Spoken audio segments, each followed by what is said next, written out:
Escape. Escape tonight to occupied France and the underground.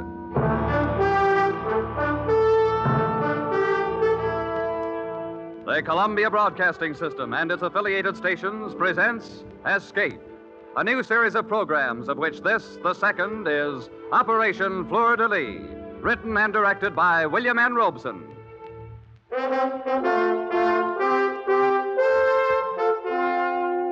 Today, the 14th of July, the people of a free France celebrate the anniversary of their escape from the tyranny of the kings of Versailles. 158 years ago today, the people of Paris stormed the Bastille and let loose the French Revolution. The torch of liberty set afire that day never burned more fiercely than during the years when France was occupied by the Nazis. We escape tonight to occupied France, from which 3 years ago there was no escape.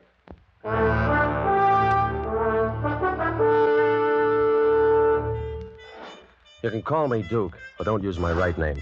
I might want to go back to France someday. And there are a lot of people in the world that wouldn't understand that what I did was justified in a war. No, I don't have any regrets. Moral ones, that is. It isn't what I did to Renee that keeps me awake at nights. It's just the memory of her.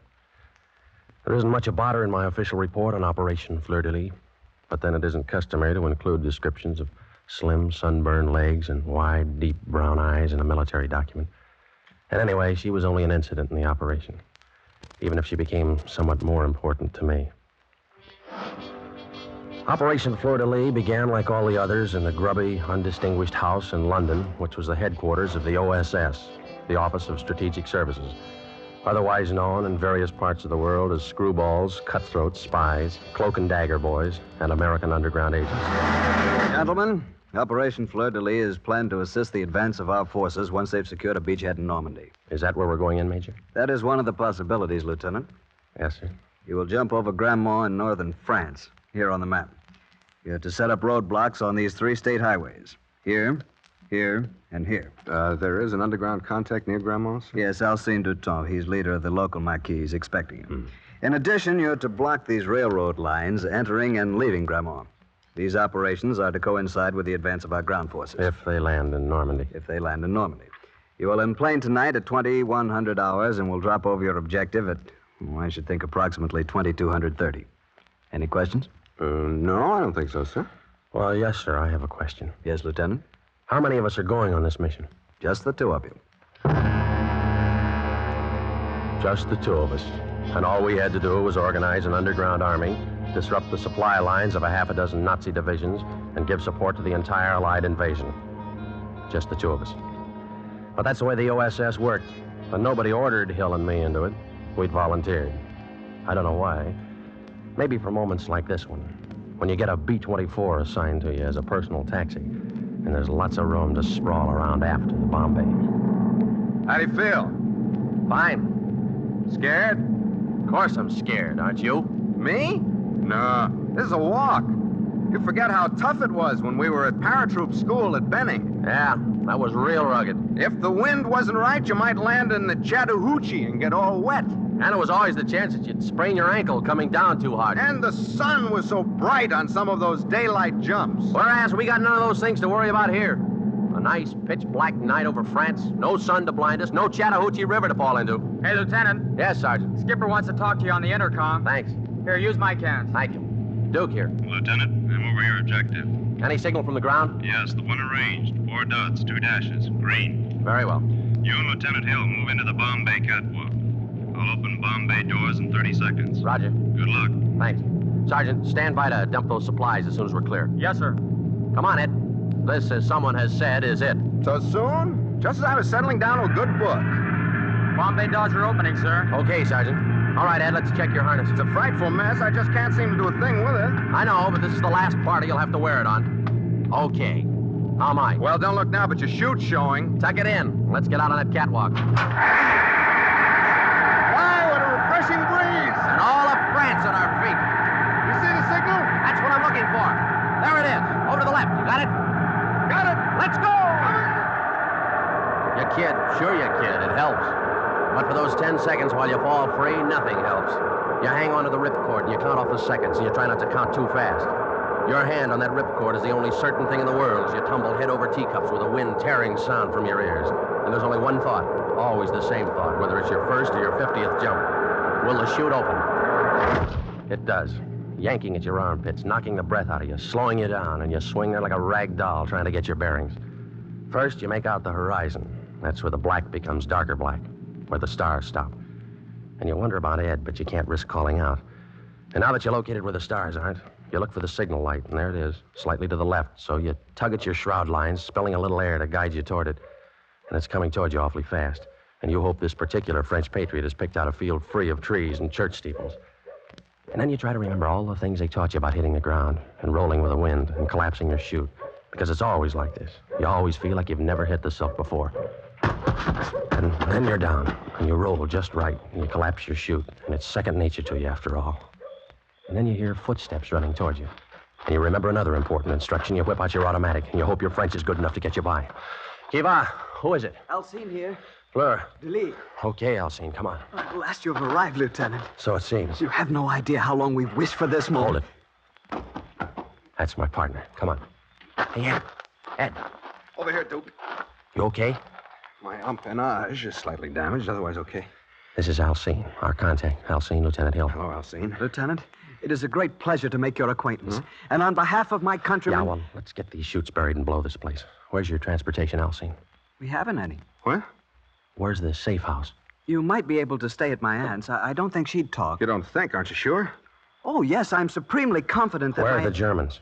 They're everywhere. And that is why I'm so glad you're here. Now we can fight again. With your help, we will kill many Boche. Oh, wait a minute. How many are there in your Marquis? Myself and 2 others. Just 3 of you? Oh, my aching back. But now that the Americans are here, we can do anything. Oh, why don't they get these things straight in London? How can we block roads with a 3-man Marquis? 3 men and an aunt who perhaps will not talk. Well, let's get cracking. Duke, you're not going through with this mad venture, are you? What would you suggest? Well, as for me, I'm all for taking the next plane back to London.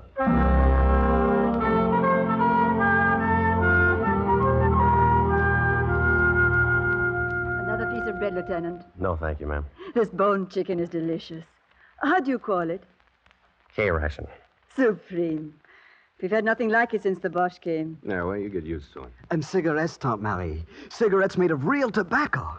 Ah, you Americans have everything. Madame, Alcine, you are kind, you are hospitable. But the comforts of K-ration will not block roads. We need men. We must form a Marquis. But we have a Marquis. Look, Alcine, there are 3 of you and 2 of us. Sure, we've got guns and we've got ammunition and supply chutes somewhere out in that field where we landed. We've got arms for 50 men.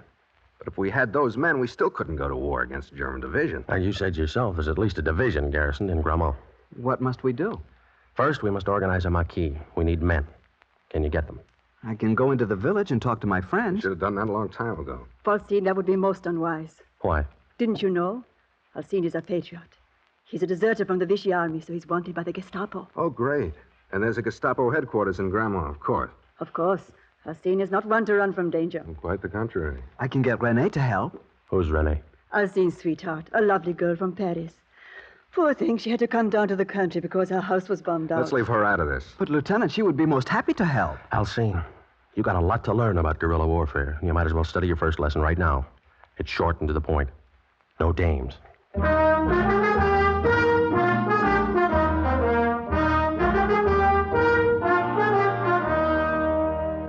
Well, the next day, we collected the supplies, which had been dropped with us, and we set up a camp deep in the woods. Hill and I were loaded with French money, so we were able to buy food from the friendly farmers. Maybe it was the food as much as patriotism that brought us recruits. Anyway, after a week, we had nearly 30 men. Our Marquis wasn't big enough for the job we had to do, but it was growing in the right direction. And then one night, as I was winding up a report to London... Oh? What do they say? What do they ever say? Message acknowledged. Carry on. Well, what about new batteries for the radio? What about extra ammunition for the Buck Rogers guns? When are they going to get another drop to us? Why don't you ask them? Yeah, I know. They do the best they can, I guess. After all, we're not the only Boy Scouts in this jamboree. Mm-hmm. Hey, Duke. Yeah? There goes Alcine again, off toward the road. What the... Hey, Alcine! Yes? Come here a minute. Yes, Lieutenant. Where are you going? I was just taking a stroll. You on night guard? Not tonight. You weren't on night guard last night, were you? No, Lieutenant. Or the night before? No, sir. But you weren't in camp all night, were you? No, sir. What's the matter? Don't you like the camp? Rather sleep at your aunt's? Is it too rugged out here for you? No, sir. Then where were you? In the village. You know the orders. No one is to go into the village. Yes, Lieutenant, but I only go in at night. That makes no difference. But it does. You see, Lieutenant, I'm so in love. Oh, great. The girl from Paris? Yes. You should see her, Lieutenant. She's the most beautiful, the most charming, the most... Don't you know you're endangering the whole Marquis by disobeying my orders? Oh, no, sir. There's no danger with Renee. She hates the bush. Why, she wants to join us. You've told her about us? Oh, yes, sir. Are you out of your mind? How do you know she's all right? I just know that's all.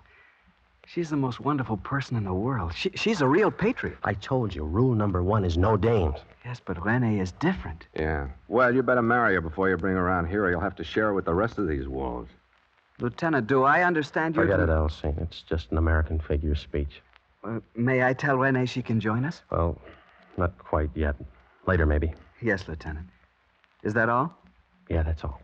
If you got to take it, Alcine, take it easy. I do not understand. Just another American idiom, Elsie. Good night. Good night, sir. Hey, Duke.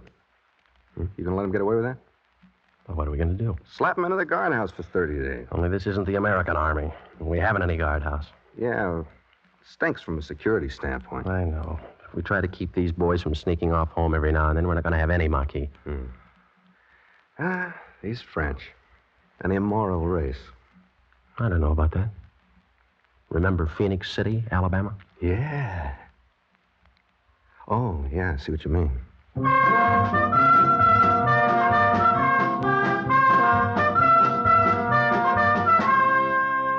There wasn't anything we could do. If we'd ordered Alcine to stay in camp, he'd have sneaked off anyway. He had that dreamy, faraway look that's baffled parents, teachers, and first lieutenants since the beginning of time.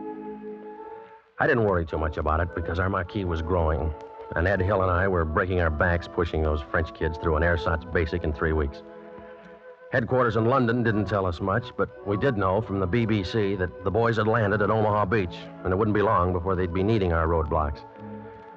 And then one morning, about D+4, I think it was, I was out in the woods running a squad through concealment drill. No. Hit the dirt. Don't wait or you're dead. When you see the signal, hit the dirt right now. Pardon me, Lieutenant. Huh? Oh, Alcine. Where have you been all night as though I didn't know? Lieutenant, I've got to talk to you. Okay, I'll be through here in a half hour or so. Got to talk to you now. All right, Alcine. Okay, boys, take 5. Come along, Alcine. What's on your mind? Lieutenant, my family's been killed. Oh, no. Yes, by the Gestapo. They set fire to the house. My mother, my father, my 2 sisters. They ran out. The Gestapo shot them. You're sure of this? Yes, I heard it this morning from a neighbor who saw it happen. You poor kid. When can we attack, Lieutenant? When can we stop this endless training and fight the bush? No, I want only to kill and kill and kill until I pay them back for my father, my mother, my 2 sisters. Yeah, I know. You'll get your chance, Alcine, but not yet. We gotta wait. We're not ready yet. I'm ready. Before I wanted to fight the Boche for my country. Now I want to kill him again and again. For them. I know, but you gotta be patient. This should happen to me now. Only last night, Renee said she'd marry me. Come to live here with me in the camp. I was so happy. And this morning I learned this news. When did you hear from your mother last? Not for a month since we began to work, but I've written her every week. You have? Who mailed the letters? Renee mailed them for me. She's so kind and thoughtful. She offered to mail letters home for the other boys, too. Oh, that was nice of her. Did they take advantage of her offer? A couple of them. Who? Paul and Jean. I told them about it, and they wrote their families. And Renee mailed the letters, huh? Yes, she's a wonderful person, Lieutenant. You're going to love her. Yeah, I think I am. She's all I've got in the world now.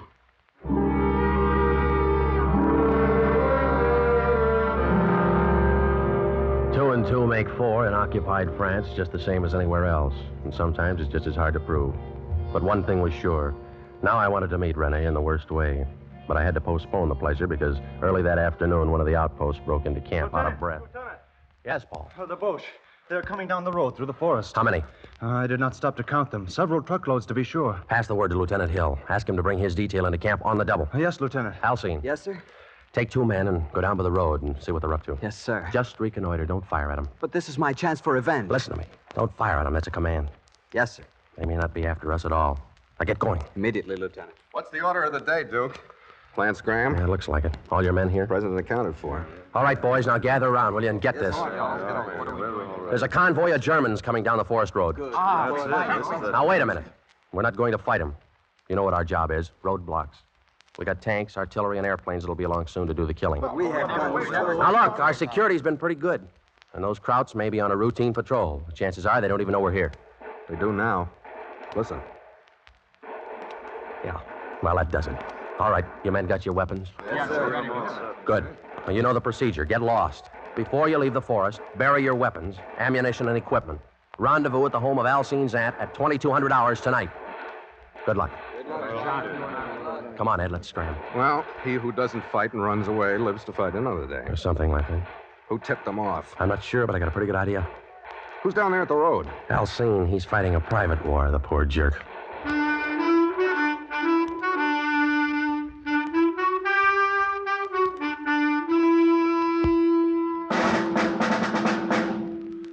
The basic rule of 3 in guerrilla warfare is surprise, kill, vanish. However, when you're surprised, the only rule is vanish. And we did. There were about 50 Germans and a half a dozen dogs to track our scent. They spent the day thrashing through the woods, firing into the underbrush, and finding nothing. It was a classic withdrawal, and Hill and I were proud of our little army, with the exception of Alcine, its self-appointed hero. When we arrived at his aunt's house that night for the rendezvous, a half a dozen of the boys were already there. Who is it? Fleur. De Lys. Lieutenant, come in. Good evening, madame. Alcine is already here. I'm so proud of him. Lieutenant, I was just telling Tante Marie and the boys it was magnificent. I got 2 of them. I killed 2 Boche. Your orders were not to shoot. But, Lieutenant, what would you? What happened to the other boys who were with you? Jean was wounded and captured. Antoine became frightened and ran away. That blows the Marquis. They'll get the full particulars from John. They haven't got him already. I'm sorry, Lieutenant, but... Quiet. Answer it, madame. Who is it? Fleur. De Lys. Open it. Good evening, madame. Come in, boys. Run in any trouble, boys? Well, as you see, we are here. Yeah. But not for long. Lieutenant, Yes, Raoul Paul. and I wish to withdraw from the Marquis. Quit? Why? The risk is too great. You afraid? For myself, no. But after what happened to John. He was wounded and captured. We all take that risk. Yes, but last night the Gestapo got John's family. Like they did Alcine's. Stood them up in front of their house and shot them. Who knows what'll be next? My mother, Raoul's sister, Alcine's aunt. I wish to withdraw. So do I. All right, now, wait a minute. I don't blame you for being worried about your families. But whose families do you think the British and American armies up in Normandy are fighting to liberate? Their own? No, yours. Now, this thing isn't as bad as it looks. There's been a leak in our security. Somebody's been putting a finger on us, so we lay low until the leak's plugged. But the Germans are everywhere. Spies, perhaps, too, are everywhere. I think I know who's responsible for these murders. I'll make a deal with you. Give me a couple of days to work it out. We'll issue you boys some money, and all you've got to do is to get lost until Saturday night, and then meet me back here. If I haven't patched up our security by then, you can all quit the Marquis and become collaborators. Oh, it is not that, Lieutenant. No one wishes to collaborate. But one must think of one's family. Okay. Ed, Yeah, Duke. give the boys 1,000 francs apiece. Right? Come and get it, boy. Come on. Alcine, Yes, my lieutenant? I'm going to have a little time on my hands for the next couple of days. Do you think you could arrange to introduce me to your girlfriend? Oh, but of course, Lieutenant. Maybe, if she's okay, like you say, we can let her sign up, huh? I am desolated with happiness, Lieutenant. One thing. None of that lieutenant business around her until I make sure she's all right. Very well. You think my French is good enough to pass as a native? But of course, Lieutenant. All right, then pass me off as a friend of yours. Let's see, I'll need a name. Let's call me Jacques Dufresne. Jacques Dufresne. Good, I will make the arrangements immediately. I thought you'd like an excuse to get into town tonight.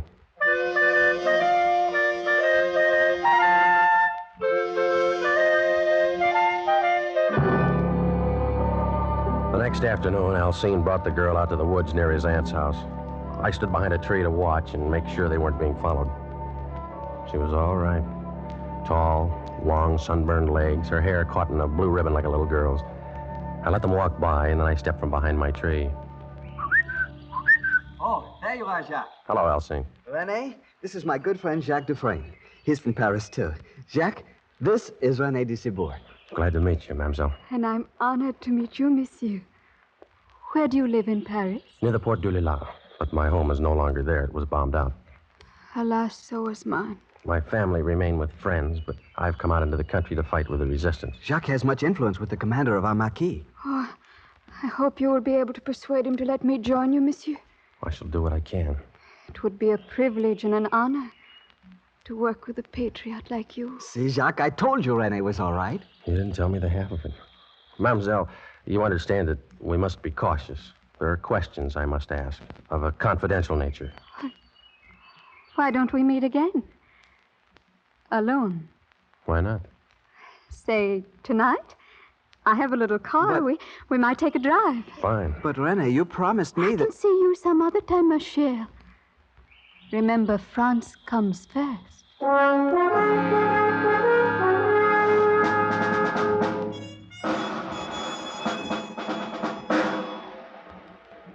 We just drove that night. She was wearing a white ribbon in her hair and a loose white dress and no stockings. We just drove around in her little Citroën with the top down and the wind blowing her hair like a girl in a magazine ad. Then we came back about midnight and parked by the bridge. I felt like I was back in high school in Illinois. Look at those stars, Jacques. Yeah. So many of them. So close you can almost reach out and touch them. Yeah. I had them all once, Jacques. I reached out and gathered them all in my arms once. Yeah? I want you to know all about me, Jacques. I want to. Don't think it's wrong of me. But I've been in love. There's nothing wrong in being in love. He was a soldier, Most everybody is these days. a German soldier. Oh, Don't you think that love is bigger than war or hate or anything? yeah, I guess so. He's dead now. That's good. I'm sorry. I mean, I didn't mean to hurt you. I'm not sorry he's dead. Jacques, I'm so confused. I want to understand things. I want to be intelligent about things. But everything gets so mixed up. Like now. Like now? Yes. Jacques, I've never been so happy as I am tonight. Not even with the German? Not even with him. Why does it have to end? Why do those blessed stars have to go out one by one to make way for another day of war? Why can't we stop time, you and I, and gather all the stars together, just for us? I don't know, baby. It's never been done before. But we can try.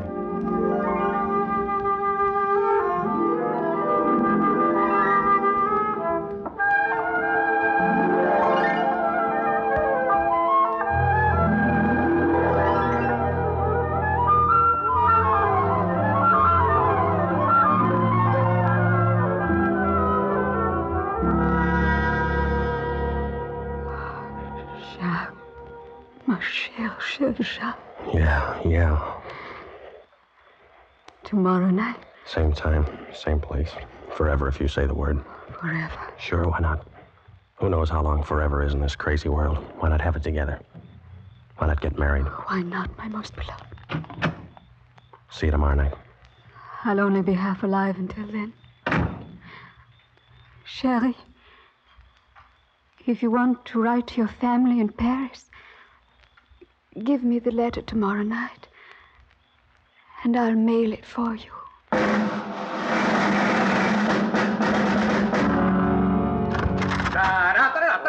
Oh, no. All right, drop that rock and grab a sock. Rise and shine, lover boy. I brought you a cup of chocolate. Figured you want breakfast in bed this morning. Oh, thanks. How'd you make out last night? Okay. Details. Let's have the details. Nothing much to report. We drove, and then we parked for a while and talked. Did she give anything away? No information. She's a funny kid. Her dialogue's as corny as a bobby soxer. She knows she's pretty, so she wants to be admired for her mind. But I'm sure she's our Mata Hari. How come? She offered to mail a letter to my family. Oh, that's consistent. I asked her to marry me. What? She didn't believe me, but she pretended like she did. Oh, I don't know why she's doing what she's doing. Thrills, maybe. French juvenile delinquent. Maybe. Tonight's the night. The night you get married? No, the night we get her. The boys are meeting us here at midnight, you know. What's the plan? Well, I'll take another ride with her. And about midnight, we'll be back and parked by the bridge. Mm-hmm. You'll be there out of sight. Mm-hmm. I'll have some brandy along, and I'll slug her drink with a capture pill. When she's passed out, I'll give you the come on, and you join me.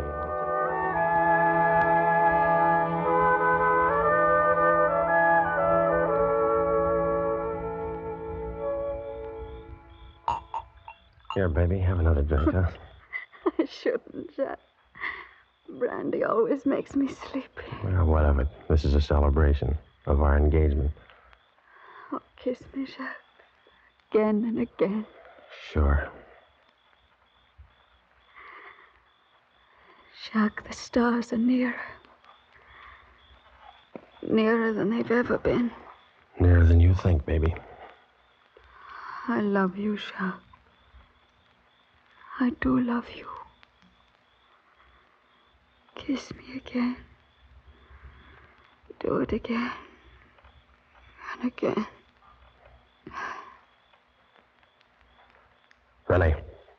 Baby, are you asleep? You collaborationist pig, can you hear me? Okay, Ed. All right, she out? Like a red light in an air raid. Here's her purse. Yeah. Start through it while I untangle myself, will you? Now, take a look at this. What is it? A letter from Gestapo headquarters confirming receipt of 3 addresses. Let me see that. Well, that one's Alcine's family, and that one's Jean's. And here's a Gestapo identification card. Flash your light over there. Look at her. What a dish. Look at that kisser. And she's responsible for the death of 6 people whose only crime was being born French. She'd have wrecked our marquee, snafu'd our mission, and turned me over to the Gestapo with her lipstick still in my collar. That gorgeous hunk of double cross. Well, we got the proof. Let's get on with it. Okay. I guess you'd rather I... No, this is my job. Gee, she's gorgeous. Yeah. So long, honey. Thanks. She ain't so gorgeous now. Release that handbrake. Got it. Come on, shove. Not yet. Keep that steering wheel straight. The river's deepest right at the center of the bridge. Yeah. Now, hard right on the wheel.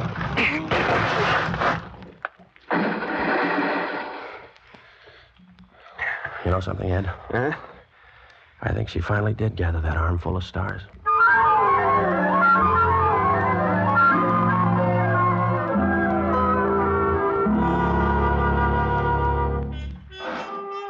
Sure, the operation was successful. When the time came, our roadblocks tied up 3 German divisions while Patton rolled on to the east. But I still lie awake at night thinking I should have married that dame.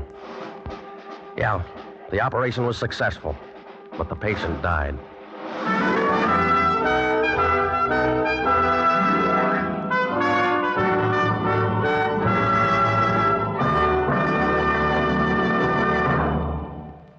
Operation Fleur De Lys was written, directed, and produced by William N. Robeson with Jack Webb as Duke, Elliot Lewis as Hill, Peggy Weber as Renee, and Harry Bartell as Alcine. Operation Fleur De Lys was based on an incident from the files of the OSS, recorded in Sub Rosa by Stuart Alsop and Thomas Braden. The special musical score was conceived and conducted by Cy Feuer.